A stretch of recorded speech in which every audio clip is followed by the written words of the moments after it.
साथियों नमस्कार, आपका बहुत बहुत स्वागत और अभिनंदन है। साथियों, आपके कमेंट और प्रश्नों पे जो आधारित श्रृंखला है उसके अंतर्गत इस वीडियो में आइए हम देखते हैं एक महत्वपूर्ण टॉपिक पे मैं आपको जानकारी देता हूँ।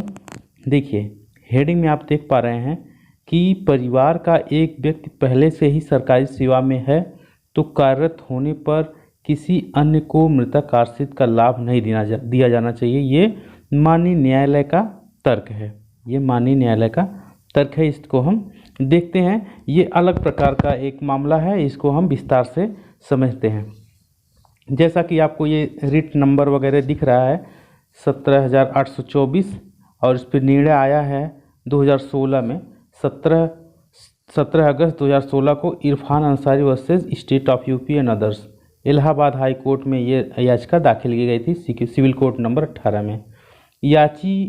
जो याचिकाकर्ता हैं उनके पिता मकबूल अंसारी ने नियमानुसार अपनी पहली पत्नी शरीकुन्निसा को तलाक दे दिया। इनकी पहली पत्नी थी शरीकुन्निसा, उनको ये तलाक दे करके कहकशा बानो से दूसरा विवाह कर लिए।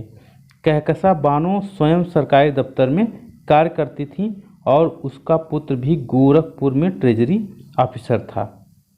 जो कहकशा बानो थी वो दूसरी पत्नी, वो सरकारी नौकरी कर रही थी, उनका जो बेटा भी एक सरकारी नौकर था।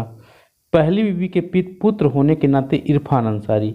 अब जो पहली बीवी हैं, पहली बीवी थी शरीकुन्निसा, ठीक, उनके पुत्र हैं इरफान अंसारी ने मृतक आश्रित होने का लाभ लेने के लिए अनुकंपा पर आधारित सेवा योजना आवेदन पत्र दिया। ये जो मकबूल अंसारी हैं इनकी मृत्यु हो जाती है। इसके उपरांत इरफान अंसारी मृतक आश्रित सेवा योजना हेतु आवेदन पत्र देते हैं, किंतु उस पर विभाग द्वारा कोई कार्रवाई नहीं होती है। इसलिए उन्होंने माननीय उच्च न्यायालय में याचिका दाखिल किया। याचिका का निस्तारण करते हुए माननीय न्यायाधीश ने राजकीय विभाग को आदेश किया। माननीय न्यायालय की तरफ जैसा होता है कि आदेश संबंधित विभाग को दिया जाता है। फिर आगे क्या हुआ, इरफान अंसारी की अर्जी उचित आदेश पारित किया जाए। माननीय न्यायाधीश ने कहा कि इरफान अंसारी के मामले पर दृष्टिपात करके उसको आप अवलोकन करें कि क्या मामला है। न्याय विभाग से उन्होंने कहा और उस पर उचित निर्णय लिया जाए। राजकीय विभाग ने इरफान अंसारी के आवेदन को अस्वीकार कर दिया। फिर से अस्वीकार कर दिया गया विभाग के द्वारा। इसका क्या कारण बताया गया अस्वीकार करने का विभाग के द्वारा, कि राजकीय विभाग ने क्या कहा कि स्वर्गीय मकबूल अंसारी जो हैं उनकी पत्नी द्वितीय जो ये कहकशा बानो हैं स्वयं सरकारी सेवा में हैं और इरफान अंसारी उसके परिवार के अंग हैं। अब यहाँ ध्यान देने वाली बात है कि जो ये शरीकुन्निसा थे ये तो इनसे मकबूल अंसारी से अलग हो गई थी, लेकिन इनका बेटा जो ये है इरफान अंसारी ये परिवार में ही थे। और इनकी जो दूसरी मम्मी हैं यानी मकबूल अंसारी ने जो दूसरा ब्याह किया था कहकशा बानो से, वो नौकरी कर रही थी, ठीक है। दूसरी पत्नी की कहकशा बानो सरकारी नौकरी है और उनका एक बेटा है वो भी सरकारी नौकरी। ये इरफान अंसारी पहली पत्नी का बच्चा था, लड़का था। ये नौकरी पे नहीं थे, किसी भी नौकरी पे इन्होंने सेवा योजना है तो आदेश दिया, आवेदन पत्र किया, ठीक है, आवेदन किया। उस तो माननीय न्यायाधीश के द्वारा आदेश देने के बाद विभाग ने कहा कि ये उसके परिवार के अंग हैं, ठीक है, और उसमें नौकरी कर रही हैं इनकी माँ, वो चाहे पहली माँ हो या सौतेली माँ हो, इससे मतलब नहीं है। अतएव उसे अनुकंपा पर आधारित सेवा योजना में नहीं लिया जा सकता, इसलिए उनके भरण पोषण में कोई समस्या नहीं है। इरफान अंसारी की ओर से यह तर्क दिया गया कि उनकी माँ एक तलाकशुदा औरत है, इसलिए उसे सेवा में लिया जाना चाहिए। वो कह रहे हैं कि मेरी माँ का तलाक हो चुका है, इसलिए मुझे सेवा योजना का लाभ दे दिया जाए। अब आगे क्या होता है, आगे हम देखते हैं। माननीय न्यायाधीश ने यह तर्क इनका अस्वीकार कर दिया।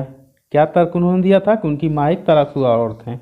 ये काफ़ी पेचीदा मामला था, उस पर हम देखते हैं, इसलिए मैं आपको ये जानकारी दे रहा हूँ।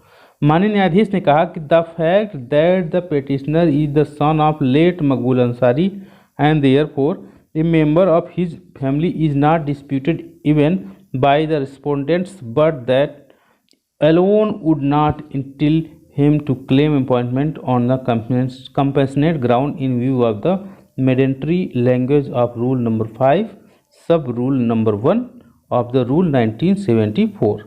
उन्हें माननीय न्यायाधीश ने कहा कि जो ये आप मकबूल अंसारी के स्वर्गीय मकबूल अंसारी के पुत्र होने के नाते आपने आवेदन किया है, वो रूल नंबर 5 के उपखंड संख्या 1 के अंतर्गत जो 1974 का नियम है उसके अंतर्गत आपका आवेदन मान्य नहीं हो सकता, क्योंकि जिनकी जो माँ हैं ये अपनी सौतेली माँ के साथ रह रहे हैं, वो नौकरी में हैं। ऐसी स्थिति में इनको और ये नहीं माना जा सकता कि इनका भरण पोषण नहीं हो सकता टेक्निकली, इसलिए आपको सेवा योजना का लाभ नहीं प्रदान किया जा सकता। उन्होंने स्पष्ट आदेश दिया कि याचिका दावा सही नहीं है।